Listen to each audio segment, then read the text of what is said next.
Let me spend just a few minutes talking about the situation in the world right now, because the last couple of days have been dramatic.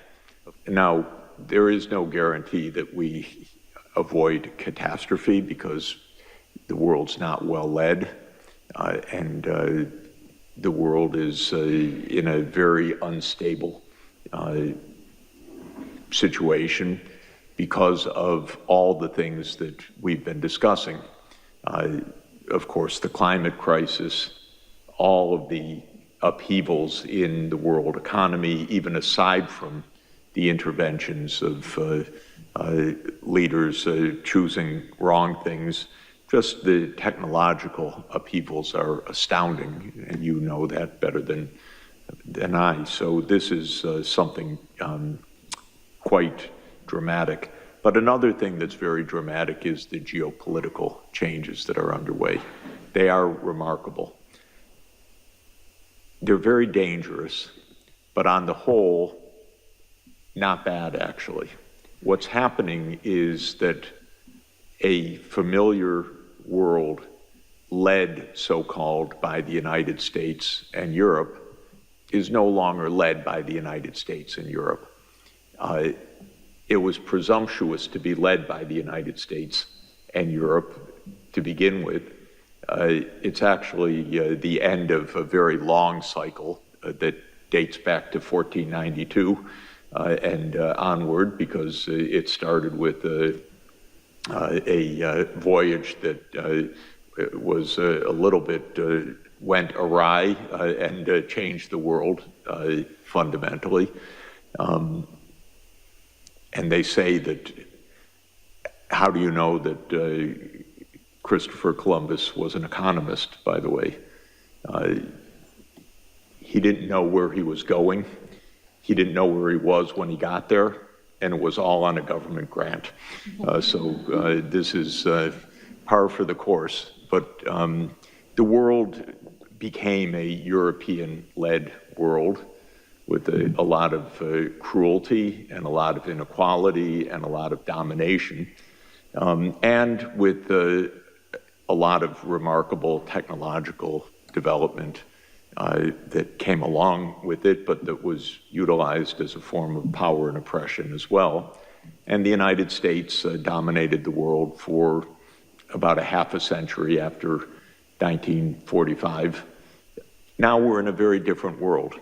And the voices of other parts of the world are really important and growing, and that means that in the media and in the political life in the Western world, there's a lot more anxiety, actually, than there is in China, for example, or in India, where it's not pessimistic. It's not feeling that the world's falling apart. It's feeling that the world is changing in the right direction, actually. And I would say if you look at opinion surveys in Africa, there's a tremendous amount of optimism, actually. Africa is the most optimistic single continent in the world, if you look at opinion surveys. So the world's changing, and it leads to a lot of anxiety, and the anxiety is highest in the United States because nobody likes to be pushed off the perch. But the fact of the matter is the world's becoming a lot more interesting, diverse, interconnected. You're a very diverse group, but not quite diverse enough. Are there any Chinese faces here? No. We have somebody from Hong Kong. Okay, good. Hong Kong, we were just there. It's wonderful. And India? Yes. Great, okay. So, between the two, you're 40% of the world population, but not exactly 40% of this room. So it's just to say, we don't have to have complete demographic equality, but you're a very diverse group, which is extremely important, very important. And the world's even more diverse, if I could put it that way, so we need to strive for that. And viewed in that perspective, my own view is, I'll say a grim statement and then an optimistic statement. If we don't blow things up, which is possible, then things are going to be okay. And By that I mean the world that is taking shape will be more equal, more open, actually benefiting from a lot of the breakthroughs in technology. The real worry I have is just disaster in the short term, because my country is the worst led that it's ever been, and our political system has collapsed. So we have one-person rule, which is not exactly the way to run a society of 335 million people and $30 trillion of output, but that's what we have for the moment. But if we can avoid the catastrophes, we actually, not just rhetorically and not just optimistically, we really have a lot of solutions in this world for food production, for sustainable energy, for better education and healthcare systems, for all sorts of things that are completely wonderful. They're getting discovered, they're getting developed, you're pioneering many of them. They're not getting undertaken at the scale that they need and the pace that they need by any means, but they could be, because there's no fundamental shortfall of resources or know-how.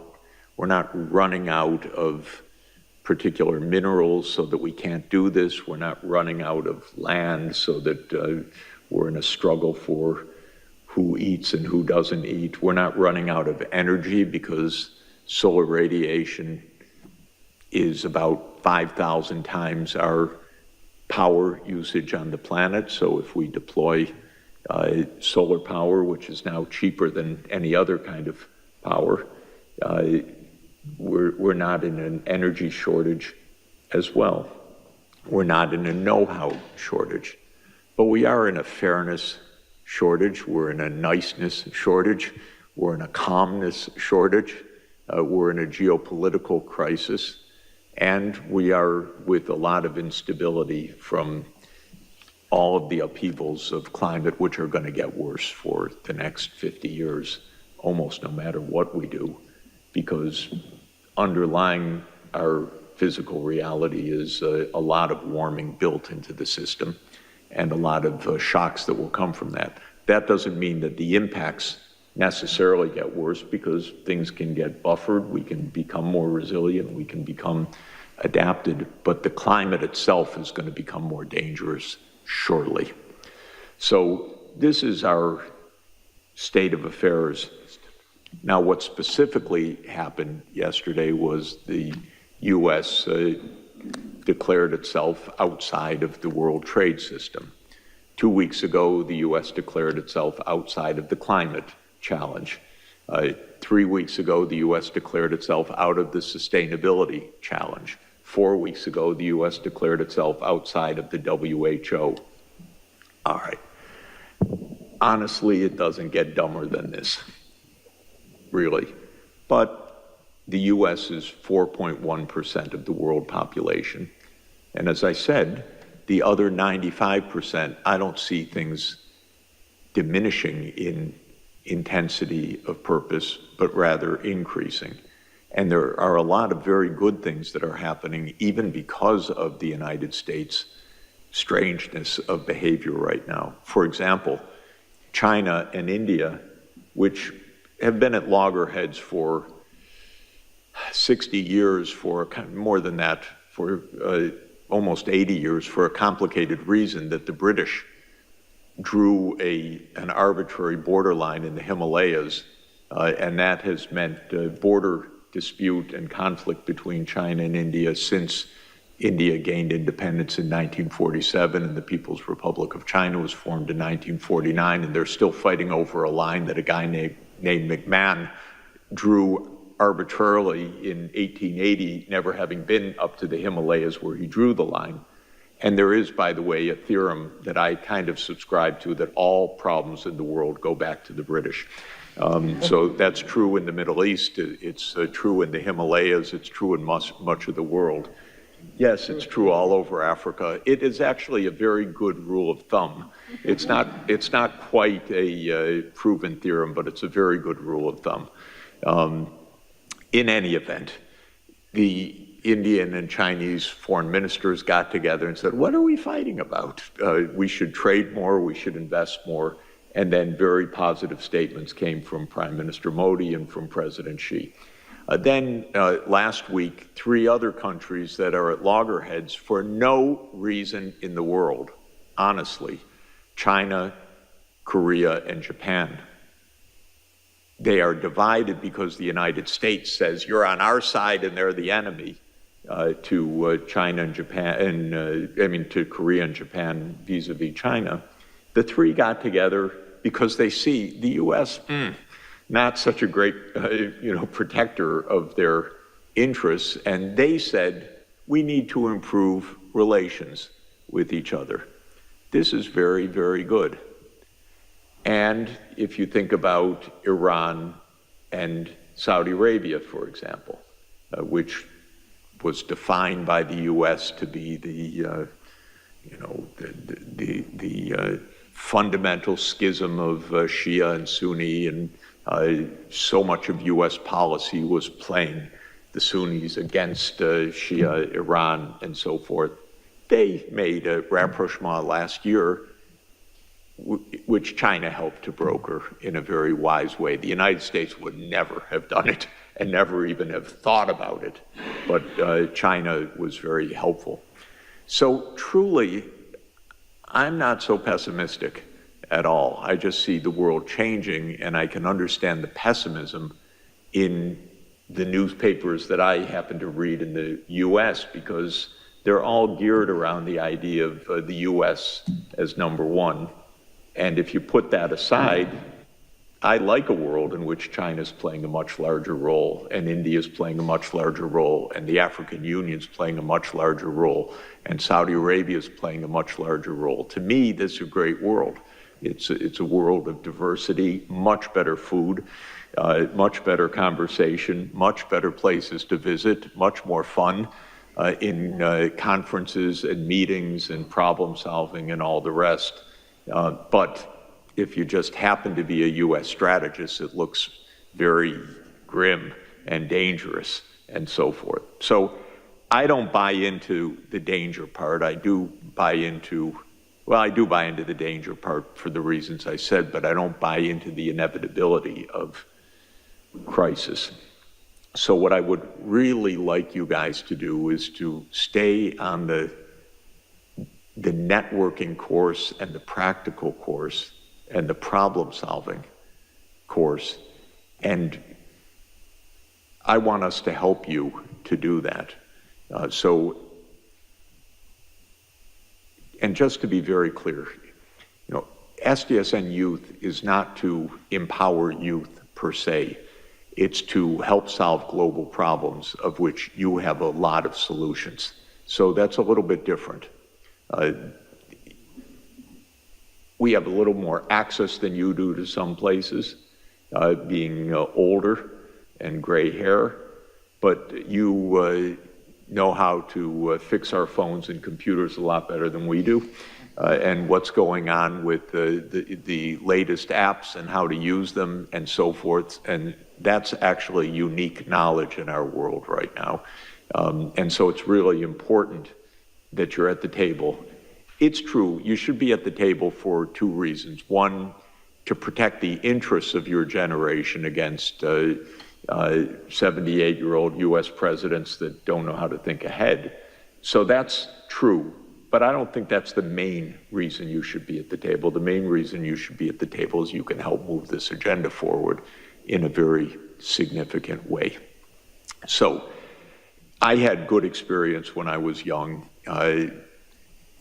Luckily thrust into places where I could do something at an early stage of my career. And thank God it worked, because otherwise that would have been the end of it. But in any event, you can do a lot. But I also know we can help you too, because you learn a lot actually along the way as well. Every day I learn something that I say, I cannot believe I didn't know that for the last 50 years of trying to know what I know. and pretty fundamental stuff every day, which is weird to me, actually, because by now it should be kind of rote, but it's not rote at all. There's just so much to learn. And I kind of walk around my whole life with a book in my hand, or now with an ebook or on my phone or something, reading every day and learning pretty basic things, actually, which is annoying, really annoying, because it should have been done already, but it's not. So all of that is to say we can help you, and I can help you, and I can help you network, and I can help you learn things. So don't presume you know everything, but don't presume that you don't know what you're seeing with your own eyes about things that can be done. So that's really the balance that's extremely important. Now, what's going to happen after 2030? Let me say a few words about that, because you're going to play a big role in that. Obviously, we're not going to achieve what we set out to achieve in 2015, September 25th, 2015, when Pope Francis ushered in the Sustainable Development Goals at the UN. The agenda was pretty optimistic beforehand. At the time, it was very stretched goals. It would have required a lot of capacity and working together to make them happen. Of course, we just didn't get the major powers to work very hard on any of this. The only one that made a major effort, in my view, was China, actually. Europe said a few things at the beginning, but Europe got caught in this Ukraine war, which to my mind was just a disastrous mistake, because the United States doesn't know how to make peace, and blew the chance after 1991 to help create a true collective security arrangement in Europe. Instead, it expanded NATO. But I don't want to go there. Just to say, the US didn't try, Europe didn't try very much. China launched the Belt and Road Initiative, which is a very big and positive thing. Africa launched the African Continental Free Trade Area, which is a very important thing, and a very positive development. But the world as a whole, for the major powers, didn't try very hard. So we're reaching, and I don't want to go into it, but my view is the US at the University of North Carolina concocted something called SARS-CoV-2 and made a pandemic. That's another long story. But we just lost a lot of time. So what are we going to do? My hope, personally, and this is something we can discuss longer, is that we continue under the framework of the Sustainable Development Goals. And the reason is it's taken 10 years to have governments understand a bit about how to make such a complicated, multidimensional programming process, because it's not simple to do this, to plan for 17 major objectives, long-term planning, strategy, and so forth. Now, the goals won't stay exactly the same, but I don't want to redo everything to have a new set of goals and a new framework, because honestly, to my mind, it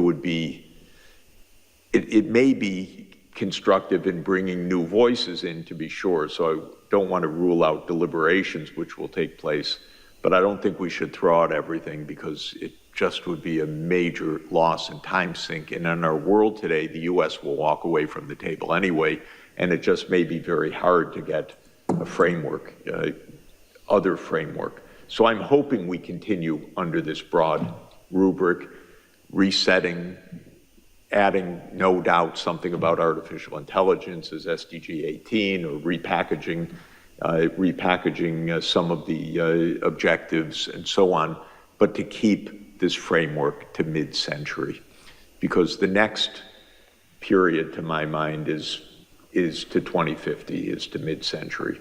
And that's, in fact, what we need to decarbonize the energy system. It's what we need to transform agriculture. It's what we need to create a workable digital society in which good things rather than bad things happen with these new technologies and so forth. So that's what I think what I am going to be aiming for in the next few years. This will probably be decided more or less around 2027 or 2028. So there will be a UN process. The next Secretary General will assign a commission, probably. There'll be deliberations. You'll be involved in national level.